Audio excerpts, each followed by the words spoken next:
The state of Gujarat, situated on India's western coast, is renowned for its cultural heritage, rapid economic growth and industrial development.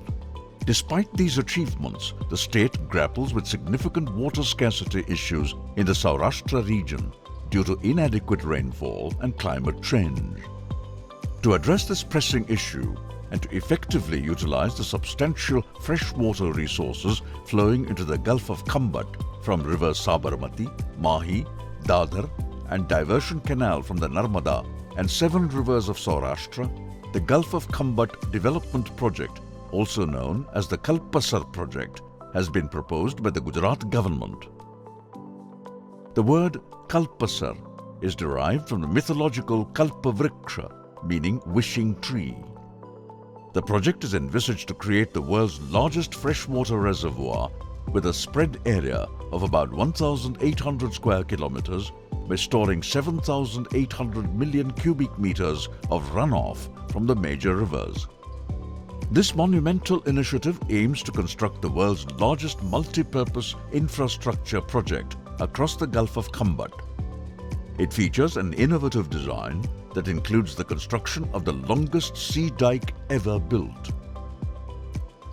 The construction area in the intertidal regions on both sides of the Gulf present a unique challenge, that is, a delicate balance between progress and preservation. But with careful planning and environmental stewardship, the project navigates this terrain with reverence, ensuring minimal disruption to the natural ecosystem.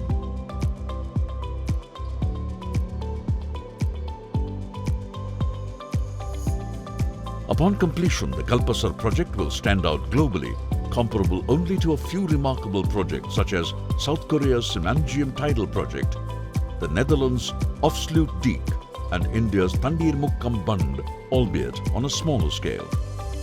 The project location is characterized by a high tidal range of 9 meters and current velocities of around 3 meters per second at the head of the Gulf.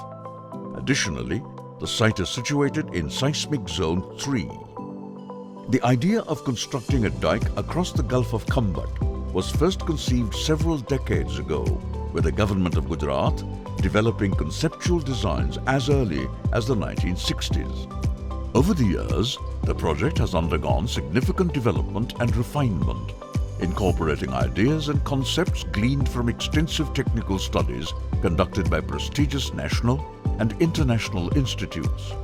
Taking cognizance of these studies, the government of Gujarat approved to develop project as Freshwater Reservoir Project.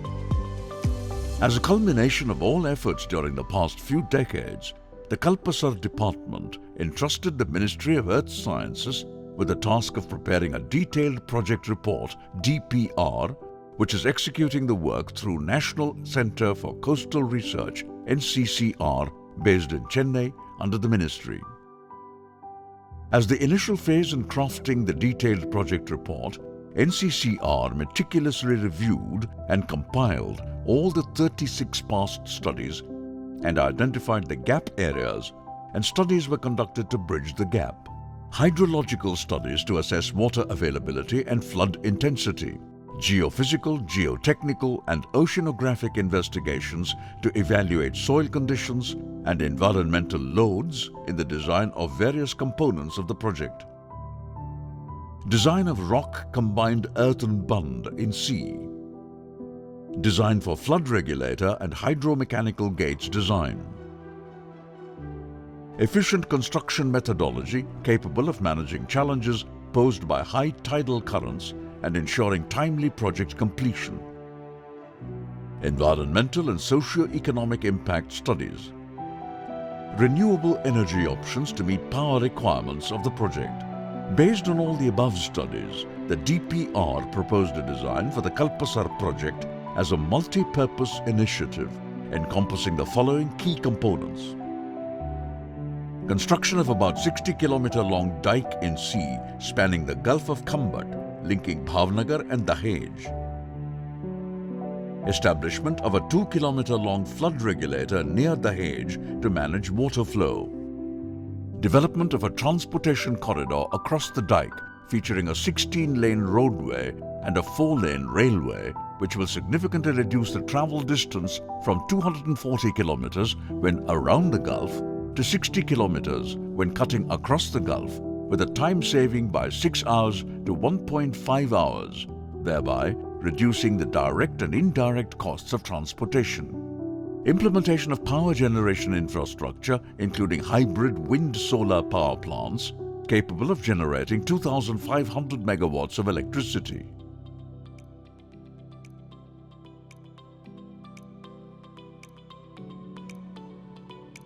The proposed dike spans 3 regions, approximately 20 kilometers in the intertidal region at Bhavnagar, 27 kilometers across the Gulf region, and 14 kilometers in the intertidal region at Dahej.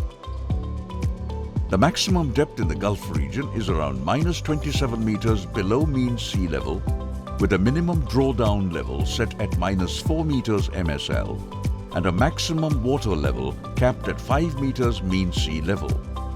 Infrastructure development proposed for the Dholera Special Investment Region in the Gulf segment is planned above 5.5 meters MSL.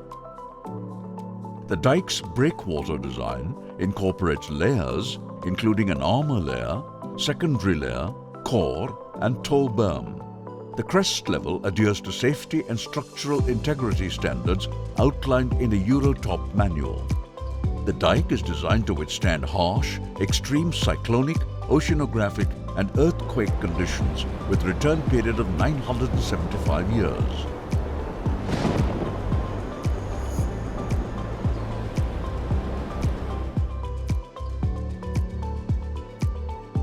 A 2-kilometer long flood regulator with a capacity of 1.10 lakh cubic meters per second will be positioned in the Dahej region to manage reservoir water flow and to discharge excess flood water.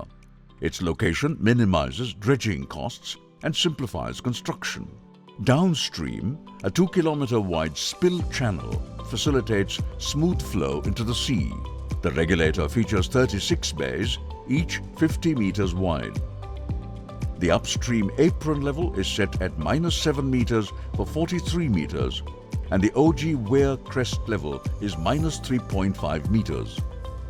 Downstream, a stilling basin with an energy dissipation mechanism spans 100 meters at -12 meters.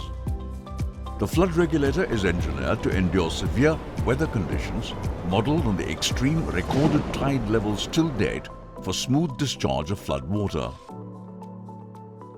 Hydromechanical structures include service and maintenance gates with operating mechanisms to control water discharge from upstream to downstream during floods and prevent seawater intrusion into the reservoir. 36 bays equipped with gates handle incoming peak flows of 1.10 lakh cubic meters per second of water from the reservoir.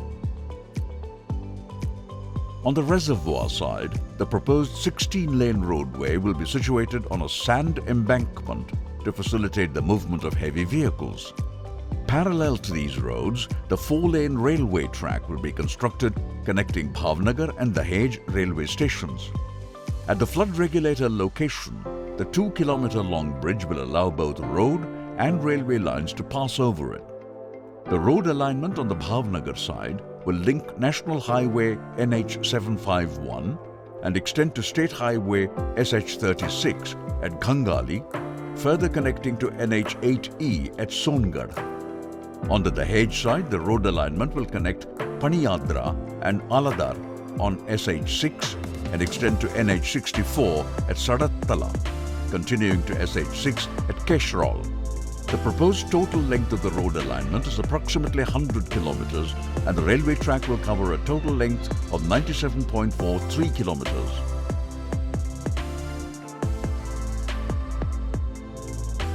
Stored water from the Kalpasar project will irrigate the command area of about 10 lakh hectares, covering approximately 1,700 villages of 42 talukas of 9 districts of Saurashtra region.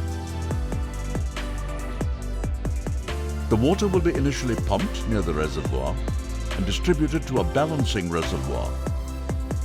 Gravity-fed canals from this balancing reservoir will distribute irrigation water to the western area of the reservoir, as other regions are covered by the Mahi system and Sardar Sarovar project. Drinking water will be distributed through existing bulk pipelines and pumping stations of Water Supply Department separate from irrigation canals. The water stored in Kalpasar Reservoir will be supplied to Saurashtra region through lifting water at various stages using pumps. This energy is proposed to be obtained through renewable sources like wind and solar, which produce about 2,500 megawatts per annum. The wind and solar plants will be installed between 3 meters and 5 meter contour in the Kalpasar project. The energy produced will be fed into the main electricity grid, and the electricity for irrigation will be extracted from the main grid. The construction of the Kalpasar project involves multiple, simultaneous tasks that necessitate meticulous planning and coordination. Key components include proper estimation and management of materials, equipment, logistics, and adhering to precise construction sequence within the planned timeline. Approximately 100 million cubic meters of rock, 10 million metric tons of cement, and 4 million metric tons of steel are required for the project's completion. To meet these demands, it is proposed that a comprehensive transportation network utilizing road, rail, and water routes be considered. Materials will be sourced from designated locations and transported to the project site. Stockyards at Bhavnagar and Dahej have been proposed to efficiently store and manage incoming materials, ensuring a continuous workflow.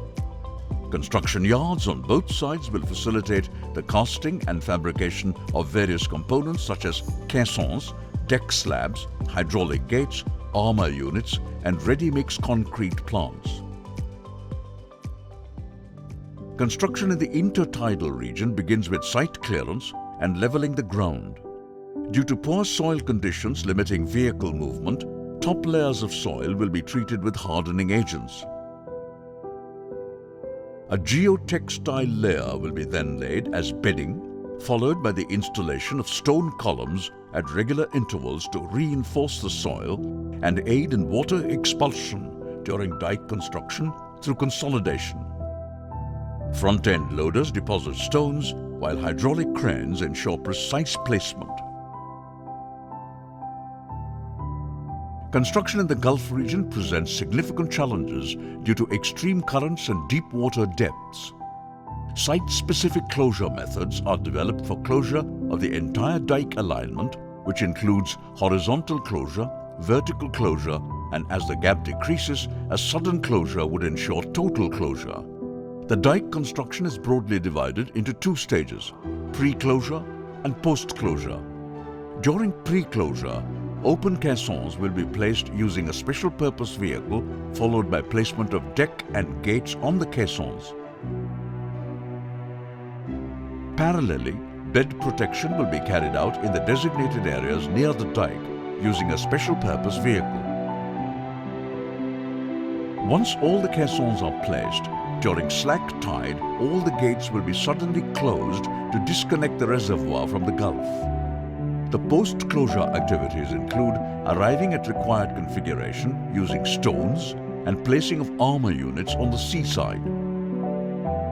On the reservoir side, the embankment will be constructed using dredged sand from the reservoir, followed by compaction using vibrocompactors to obtain required strength. To manage saline water within the reservoir, submersible pumps will be employed during the initial stage of the project. These pumps, capable of efficient operation with variable head, will be installed along pipes to maintain water levels above minimum drawdown level. A total of 35 pumps are needed to achieve a target salinity level of 2 ppt within an estimated time frame of approximately 2 years. Concurrent with dike construction, the flood regulator plays a crucial role in floodwater management. It includes components like the control structure, bridge for transportation corridor, and channels on reservoir and seaside. Cellular coffer dams will be strategically placed around these control structures to protect against relentless water forces, employing vibratory sheet pile drivers for construction. Following completion of dike and flood regulator construction, focus shifts to the vital transportation corridor. Clearing designated areas of debris and leveling terrain precedes road and railway construction. This phase ensures efficient connectivity, facilitating smooth movements of goods and people across the region. The impacts due to construction of the project, focusing on mangroves, salt pans, mud flats, and the anticipated shifts from marine to brackish to freshwater environments were critically evaluated. Mitigation plans have been formulated to address potential impacts, ensuring suitable remedial measures are in place. The socio-economic impact assessment aims to evaluate the potential consequences on communities, particularly concerning impact of rise in water levels downstream following the dike construction. The total estimated cost of the project is approximately 1,90,000 crores of Indian rupees. The project is financially viable with positive net present value over the project period, which is most likely to be at least 50 years and has high economic viability. The Kalpasar project promises substantial benefits which include improvement in water regime. The water stored underground after the construction of the freshwater reservoir will be amenable to more effective and efficient utilization by adopting better methods and modes of irrigation. Improvement in soil productivity. With the massive water input, the soil salinity level will gradually reduce. The soil condition will improve, leading to soil productivity. Change in cropping pattern. With the introduction of irrigation, there will be a shift from the existing system of mainly unirrigated agriculture to irrigated agriculture. The farmers will respond favorably to the water made available to them for higher return. The construction of Dyke Road across the Gulf of Khambat will connect the Saurashtra region with South Gujarat, significantly reducing the transport distance from 240 kilometers when around the Gulf to 60 kilometers when cutting across the Gulf, and time saving by 6 hours to 1.5 hours. Renewable energy. Kalpasar project has potential to harness renewable energy through wind and solar power development. The estimated potential capacity is about 1,500 megawatts by wind power and around 1,000 megawatts by solar power. Tourism. With the Kalpasar Dyke connecting the Gulf, the tourism potential is likely to increase, and waterfront development activities can be taken up in the adjoining newly created land. Fisheries. The transformation of marine water lake into a freshwater lake will lead to shifting of marine fisheries by freshwater fisheries. The DPR has been prepared by synthesizing and incorporating the findings of scientific research conducted by over 28 organizations in the past, as well as the ongoing work of over 18 organizations. As part of the DPR, NCCR has developed an in-house web GIS-based dashboard to serve as a real-time user interface. The dashboard displays a graphical representation of the project's current status and historical trends of its key performance indicators, KPIs. It includes a geodatabase housing all the relevant thematic data sets generated during the project's execution.